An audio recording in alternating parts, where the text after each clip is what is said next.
ازيكم عاملين ايه؟ يا رب تكونوا بخير. طبعا منتخب مصر قابل منتخب البرازيل. وخلاص احنا على الابواب، باقي اسبوع من كاس العالم واقل كمان. منتخب مصر اتغلبنا من منتخب البرازيل المباراه الوديه الثانيه اللي كنا طلعنا واتكلمنا بعد ماتش روسيا. المباراه الوديه اللي كانت في القاهره، استاد القاهره، وقلنا منتخب مصر هيقابل البرازيل، وقلنا نخلي بالنا من بعض الحاجات. طيب احنا طالعين النهارده هنتكلم عن ماتش البرازيل، وهنتكلم المفروض ناخد بالنا او الفتره الجايه منتخب مصر يعمل ايه عشان نظهر بصوره كويسه. اولا مصر لعبت ماتش البرازيل. انا كانت في مفاجاه بالنسبه لي، محمد صلاح ما ابتداش الماتش. كانت مفاجاه بالنسبه لي زيكو ابتدى. كانت مفاجاه بالنسبه لي ان ياسر ابراهيم وكان قلب الدفاع اللي جنبه حمدي فتحي. وده غير المعتاد، كان دايما بيبقى حمدي فتحي ومحمد عبد المنعم، خاصه ان احنا ما شفنا محمد منعم في ماتش روسيا وقلنا يبقى خلاص الراجل رجع. المهم يعني كان بدايه المباراه كان فيها شويه مفاجآت في التشكيل. دخلنا الشوط الاولاني اول 10 دقائق مضغوطين. دخل فينا الجون الاولاني بعد حوالي 6 دقائق من غلطه. يعني بصراحه انا شايفها ما تتعملش من لاعب عيل صغير. مهند لاشين ضغط عليه بشكل، مع ان كان هو عنده الاريحيه مره واتنين انه يلعب مره، اول مره يلعب مرموش في نص الملعب. ماشي. اتزنقت شويه، عندك فرصه انك تلعب على الشمال لهاني، اتزنقت شويه عندك الفرصه انك تلعب لياسر ابراهيم قدامك، اتزنقت مصطفى شوبير.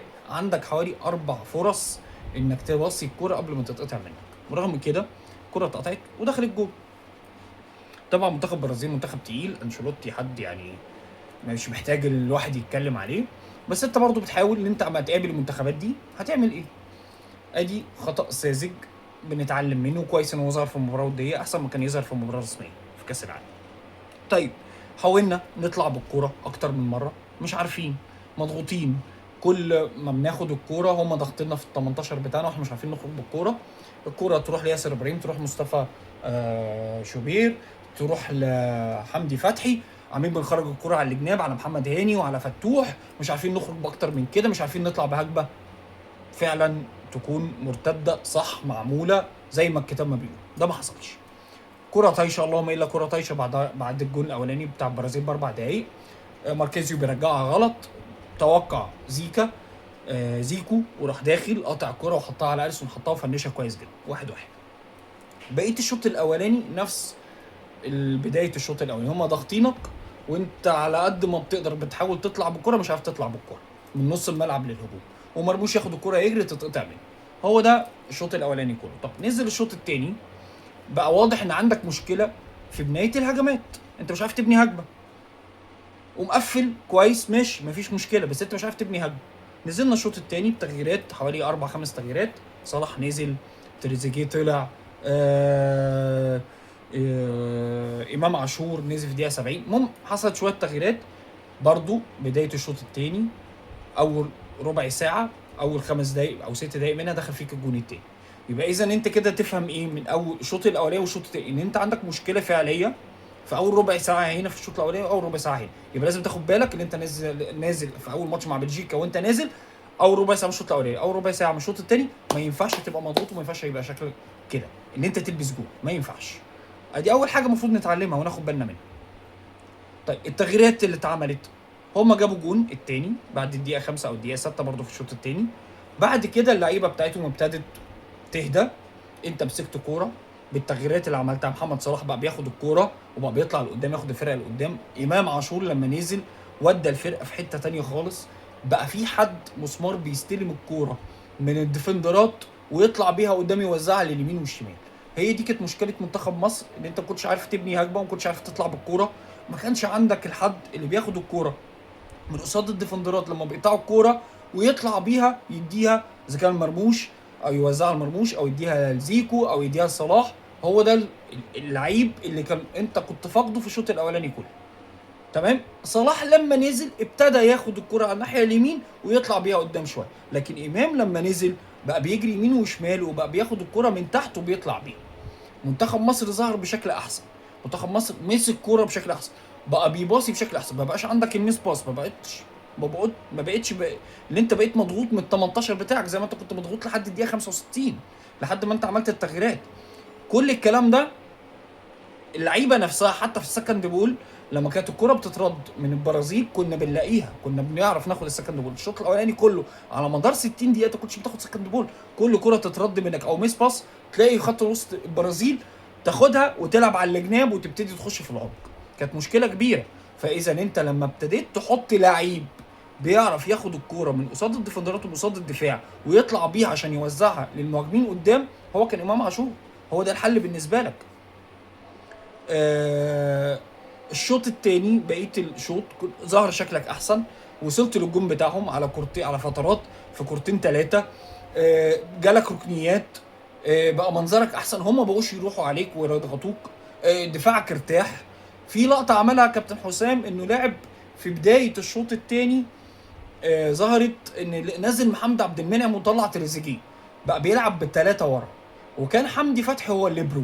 ولما الضغط بتاع البرازيل هدي وبقينا احنا نمسك كوره، حول حمدي فتحي من ليبرو خط الدفاع حطه في نص الملعب جنب مروان عطيه، وهو ده كويس جدا. وانا شايف ان حمدي فتحي تستفاد بيه انه يبقى ليبرو نص ملعب او ليبرو خط دفاع، ما تلعبش بيه باك تاني خالص. انا وجهه نظري ان انت لو هتلعب ماتش بلجيكا تلعب بيه باربعه، محمد عبد المنعم وياسر ابراهيم وحمدي فتحي ومروان عطيه في نص الملعب، ولازم امام يبقى قصادهم، امام عاشور، وتحط على الشمال زيكو، وتحط مرموش، وتحط على اليمين صلاح. ممكن تريح تريزيجيه، تريزيجيه هتبقى تبديله كويسه جدا معاك في الشوط الثاني. انا شايف ان دي وجهه نظري، يعني تريزيجيه بقاله فتره بعيد بدنيا. تريزيجيه لما بيرجع يدافع ما بيعرفش يطلع قدام او يلعب الحاله الهجوميه بتاعته خالص. زيزو احتفظ بيه على الدكه، انا مش شايف ان ليه مكان في البدايه في التشكيل الاساسي، وهتلعب بهاني باك يمين وهتلعب بفتوح باك شمال، وطبعا مصطفى شوبير في الجون. وادي كده دي طريقه اللعب اللي انا شايفها الانسب او الاكمل اللي انت تقدر تبتدي بيها قصاد المنتخب بلجيكا. اتنين ديفندرات، حمدي فتحي هيبقى كويس، مروان عطيه هيبقى كويس، اتنين اقوياء في نص الملعب، امام عاشور قدامهم بياخد الكره ويوزع لعب، وعندك صلاح على اليمين وعندك زيكو على الشمال. زيكو عشان سريع ويقدر يعمل لك، سنه صغير يقدر يعمل لك الحاله الهجوميه والحاله الدفاعيه، وعندك مرموش قدام. ده الشكل الانسب اللي انا شفته من خلال مباراه البرازيل ومباراه روسيا اللي تقدر بيه تبتدي مباراه بلجيكا. عندك اخطاء، عندك اخطاء فرديه، عندك ميس باص، عندك ميس باص كتير. انت لما بتضغط ما بتعرفش تطلع كوره. فلو انت هتضغط بالشكل ده في مباراه بلجيكا العب بثلاثه ورا، وارد تلعب بثلاثه ورا. ليه؟ عشان تدي الحريه للباكات انها تخش نص الملعب، تبقى انت عندك ثلاثه ورا تقدر تباصي لو انت بتطلع بالكوره، وعندك اللعيب الرابع واللعيب الخامس اذا كان محمد هاني وفتوح مديهم حريه ان هم يطلعوا قدام شويه في نص الملعب ويطلعوا ويزيدوا ويرجعوا. ايه المشكله؟ بصوا خلينا واقعيين، انت مش داخل تكسب بلجيكا، بس لازم تلعب على الفوز عشان ما تخسرش. انت لو لعبت على التعادل هتخسر، بس خلينا نكون واقعيين.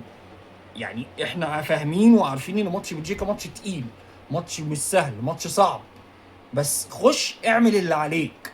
لو انت مش هتكسب اتعادل، لكن ما تتغلبش، لان السبب تخلي بالك ماتش ايران ونيوزيلندا فرصه لايران ان هي تاخد اول 3 نقط، فانت هي هتخش في المجموعه من اول ماتش. فانت لو قدر الله اتغلبت من بلجيكا انت بعدت، يعني بقت بلجيكا وايران معاهم من اول ماتش 3 نقط و3 نقط. فلما تيجي تلعب ايران الموضوع هيبقى متصعب عليك، ان انت لو تعادلت مع ايران ممكن يبقى معاها 4 وانت معاك نقطه، لكن ما انت تكون متعادل مع بلجيكا وداخل تلعب ايران، وارد تكسب وارد تتعادل، تبقى الامور قريبه، لان كده كده اكيد ايران هتكسب نيوزيلندا، فما تبقاش انت بعيد. دي وجهه نظري، دي الاخطاء اللي قابلناها. كابتن حسام انا شايف ان الفرقه في حماس، ان اللعيبه بتموت على الكوره. عندنا اخطاء، احنا بنلعب ليفل تاني خالص يا جماعه. احنا ما بنلعبش موزمبيق ولا بنلعب اثيوبيا ولا بنلعب مدغشقر، لا احنا بنلعب ليفل تاني خالص، ما بنلعبوش اصلا كوره. فكون ان انت تلعب اسبانيا وتتعادل معاها، كون ان انت روسيا تلعبها وتكسبها 1-0 بقى لها 3 سنين ما بتلعبش كوره او موقوفه من الاتحاد الاوروبي، اوكي، بس نوعيه اللعيبه بتاعتهم كلهم بتلعب في اوروبا. انت فاهمني انا بتكلم في ايه؟ فانت بتلعب كواليتي تانية. اما تلعب البرازيل وتتغلب منها 2-1 هتقولي ما مصطفى شوبير شال 3 4 معاك، ما انت لازم، ما هو حارس مرمى يا جماعه لازم يشيل. وعلى فكره ما هو ده اشاده لمصطفى شوبير، واديك بتتعلم ان انت الاخطاء دي ما تحصلش تاني. بدل ما انت كنت تعمل نتيجه تتعادل مع البرازيل ولا تكسب البرازيل، تيجي تخش انت تقول خلاص انا هاخد كاس العالم انا كسبت البرازيل، تقوم داخل تلاقي نفسك حصان. لا ما ينفعش. فكويس الاخطاء بتظهر دلوقتي، كابتن حسام يعالجها، كابتن حسام يشتغل عليها. اللعيبه نفسها الغلطات اللي بتغلطها ما تغلطهاش تاني.